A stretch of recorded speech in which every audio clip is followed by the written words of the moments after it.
Mike Hawthorne darted toward the pits, braking hard in front of the Austin Healey driver. Oh no. Macklin swerved to avoid him, but in doing so... I'm gonna swerve on that corner. Whoa. Okay, this is serious. Let's stop. What's good, y'all? Welcome back to the Lit Fam. Now today, bro, we got most painful car accidents ever by a talking hat. This is like kind of one of my worst fears, bro, just getting a car accident and stuff, bro. Like when I drive, I'm super paranoid of how I drive, bro. I look at all angles everywhere as possible because it's not the driving part that's the most dangerous, it's the people around you that's the most dangerous, you know what I'm saying? Unless you're one of those people that literally drive drunk and drive stupid, then I guess you're a danger. But if you're just a normal driver like me, you know what I'm saying? Well, sometimes in my Camaro I go fast, but still, I drive safe, you know what I'm saying? 95% of the time. Without further ado, make sure to grab your popcorn. Let's see. The donut incident. All right. It was just another midday drive for this 28-year-old man in Ohio. The sky was clear, the roads were stretched. He's in Ohio, so that's already a red flag. Like any other time, and for him, his morning had officially started. The only thing left for him to do was to get some breakfast. So he'd stop by a store to grab some donuts and coffee before taking off. Bro, this just reminded me right now, sorry to yap, but this reminded me, like, people have their seats all the way freaking back sometimes, bro. And they be like 4'5", like, how are you doing this, bro? Like, the thing left for him to do was to get some breakfast. So he'd stop by a store to grab some donuts and coffee before taking off for work. Okay. And just like that, his morning was entirely complete.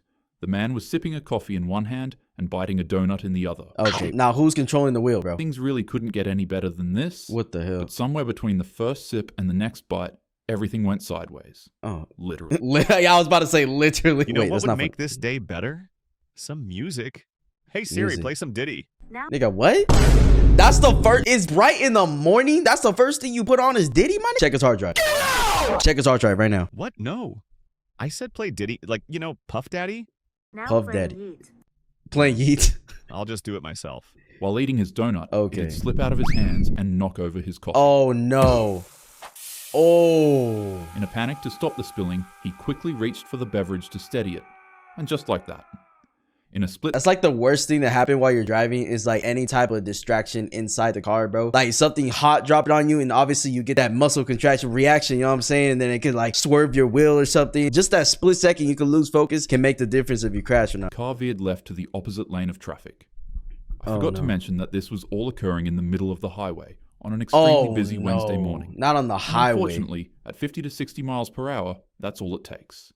That is all it takes. Cut across the lane and slammed head-on into two westbound cars, completely flattening one in the process. The impact was violent enough to leave 3 vehicles completely mangled and scatter their debris across the field of the road like an explosion. Oh my gosh, that's disgusting, bro. All because of goddamn coffee. Witnesses said it was chaos. One driver was trapped inside their vehicle with crushed metal, pinning them in place, while first responders worked frantically to cut them free. As for the flattened car, it sat in the ditch with its airbags blown out, windshield shattered, and frame completely crushed. When paramedics arrived at the scene, they worked desperately to extract the victims from the wreckage. They would even try to bring out the body in the flattened vehicle, and to their sheer horror, the victim was still alive.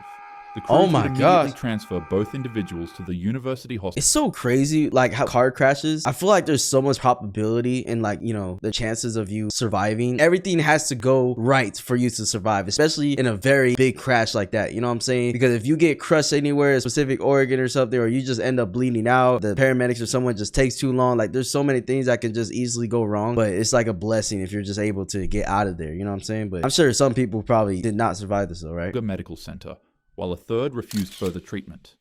To everyone's total shock, Ogre Medical Center, while a third refused further treatment. Why? To everyone's total shock, all the victims in this accident survived with no life-threatening injuries. The man responsible was quickly identified and questioned. His rambunctious craving for donuts and coffee on the highway had turned a quiet Ohio road into a disaster scene. That's like dumb as shit though. Like, come on, bro. You know what I'm saying? It's one thing to have things in one hand while you have your other hand on the wheel. But bro, you're having both hands occupied and you're on the freeway. Like, god damn.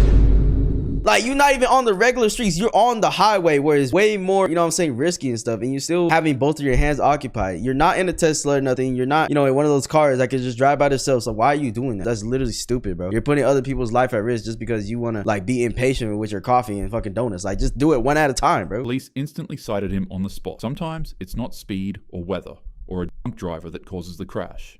Sometimes it can simply just be a donut. So don't drive while distracted. Just any distractions while you're driving is bad, bro. It doesn't matter what it is. Whether it's drinking or doing anything. Literally taking your eyes off the road is a distraction. You know what I'm saying? 35. Honestly, this one was a little too depressing, so I decided to take it out.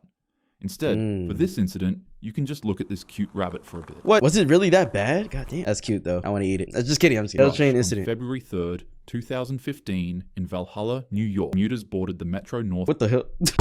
wait. Why is Solid thumbnail there, bro? You was watching Solid? Yeah, that's a W, though, but damn. That was headed for the suburbs after a long Made day a cameo. My video next? Just kidding, I wish. At the same time, a 49-year-old mother from Edgemont was behind the wheel of her Mercedes SUV. Edging? She had just left work and was cutting through unfamiliar back roads due to an earlier accident on the highway. She approached the Commerce Street crossing, a dangerous grade-level track where warning lights flashed and gates descended. But instead... I'm pretty sure I've said this in past videos, but another one of my worst fears... I have so many worst fears, bro. Am I pussy? What's going on? Anyways, like, just going past a train track, I don't care if there's red lights or not. I'm literally, like, looking both ways, bro, because, oh, my gosh. You get hit by a train, it's GG's. Like, there's no recovery from that shit. Those motherfuckers go fast, bro. They might not look like it, but they going fast as shit. Stopping, as you might have already guessed. And they big. Her SUV ended up in the worst place possible. Oh, my the tracks. gosh. Like any other normal person, you'd think that she would reverse her car out of harm's way, right? Well, think. You'd be wrong. Instead, she drove forward, accidentally stopping on the rails as the crossing gate came down behind her. Oh, damn. What is... She panicked quickly, trying to find an escape, but without a second to react, headlights pierced the dark. Oh my gosh. The Metro North train, carrying hundreds of passengers, slammed into her SUV with catastrophic force. So she had like no time to react to that at all? Like she couldn't get out the car? That's the thing. Even if she did get out the car, there's probably still a chance it was too late, bro. I'm telling you, trains go fast, bro. Pack drove the 5,000-pound vehicle nearly 1,000 feet off the tracks before ripping it apart. But that's only the beginning of what made this situation so terrible. When the train impacted her car, the rails snapped off the ground and speared through her SUV, right into the train's passengers. These rails would shoot up from the floor and send fire and sparks exploding onto the passengers. The first carriage completely erupted into flames as metal debris tore through windows and seats like shrapnel. Dude, that's a suck, bro. Like for the passengers, like imagine you just on the train, all of a sudden some fucking big ass wood just pierces through the damn ground and like pretty much stabs you and shit. Or you could just die from it. Oh my gosh, bro. That would be oh wow. Seats like shrapnel. At the rear of the train, I said, bro, like you know what I'm saying? We taking a risk every day with transportation in general. It's crazy. It only felt a slight bump, but up at the front, it was a pure nightmare. Smoke filled the cars, people screamed, and sections of rail shot through the cabin like burning javelins. People desperately clawed at jammed doors, but the heat was unbearable and too suffocating. The smell of burning seats, fuel, and flesh is all that survivors could remember when trying to escape.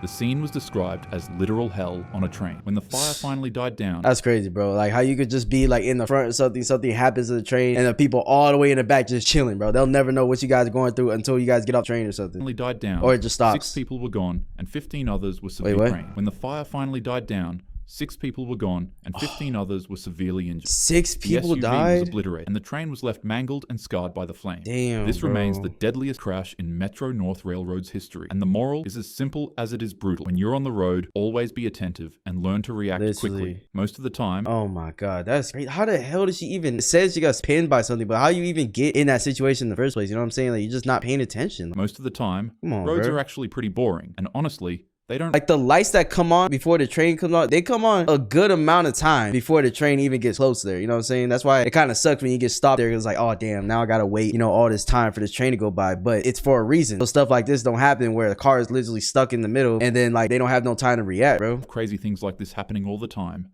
But in the rare case you end up in a situation like this, be prepared and always act fast. I don't think you act fast for that.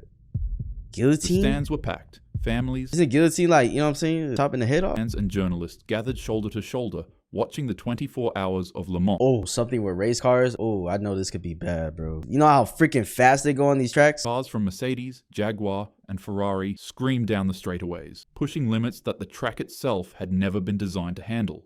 Then came lap 35. Mike Hawthorne darted toward the pits, braking hard in front of the Austin Healey driver. Oh no. Macklin swerved to avoid him, but in doing so, he moved I'm gonna swerve on that corner. Whoa. Okay, this is serious. Let's stop. Moved directly into the path of Pierre Levet, who was going at over 120 miles per hour. What happened next was unfortunately pure carnage. Levet's car struck Macklin's rear end and was launched into the air like a missile. Right in his ass. The man's car literally started flying. And of course, it'd be aimed at nothing other than tightly packed crowds of bystanders enjoying their favorite cars. Oh no! It would smash into the spectator in front of the grandstand, and on impact, it would immediately disintegrate. The car's heaviest components like the engine block, suspension, and radio. Yeah, everything just, you know what I'm saying, from a crash like that, it's the debris parts that's so scary about things like this, bro. Like, even with plane crashes and stuff like that, it's like bystanders can get so hurt just by debris and stuff. Like, Tore oh free my God. and hurled into the crowd with the force of artillery shells, God. obliterating dozens on impact.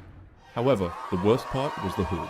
It was sharp, silver, and launched out of the car the fastest, making it form a spinning motion like a saw. Oh, hell no. Crowd and sever the heads of multiple spectators watching in the stands. What the f?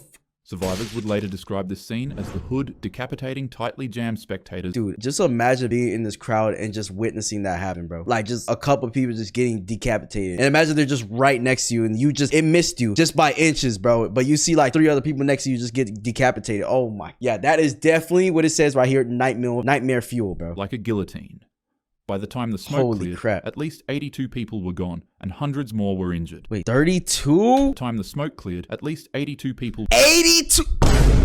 I'm talking about some 32. 82, my nigga? God damn. Oh my God. And it's all because of the debris from the crash, bro. Yo, that's actually insane. This event would later on become known as the 1955 Le Mans. Dude, that's a massacre, bro. 82 people? What? How many people gotta die to be considered a massacre, bro? Let me ask. There isn't a single universally agreed upon number of kills that defines a massacre. However, under U.S. federal law, mass killing is defined as a killing of 3 or more people in a single incident. Yeah, I mean, it's a mass killing for sure. I didn't know if there was like a specific like definition for something that catastrophic, bro. Like, that's crazy. And it would remain the most catastrophic accident in racing history. A little fun fact about this event is that the organizers wouldn't allow the race to stop.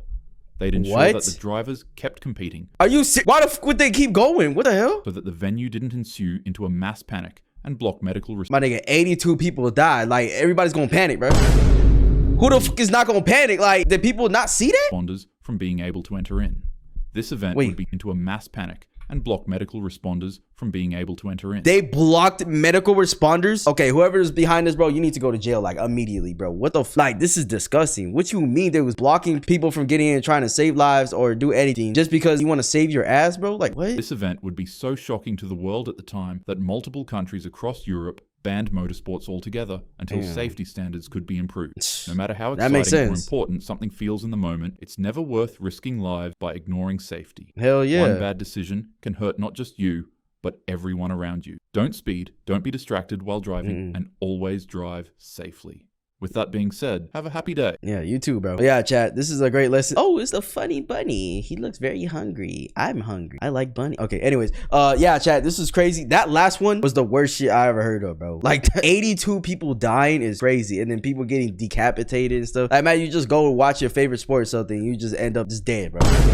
Like, that's what it's equivalent of, you know what I'm saying? And the people behind it, it was 1955, bro, but still, like, damn, how can you be that heartless where you just want to just block first responders from entering, trying to save lives or something, bro? Just because you don't want to look bad? Bro, they should have been prosecuted, bro. Did they ever get in trouble for that? I need to know, like, don't speed, that's crazy. Don't be distracted while driving. But yeah, let's watch this bunny.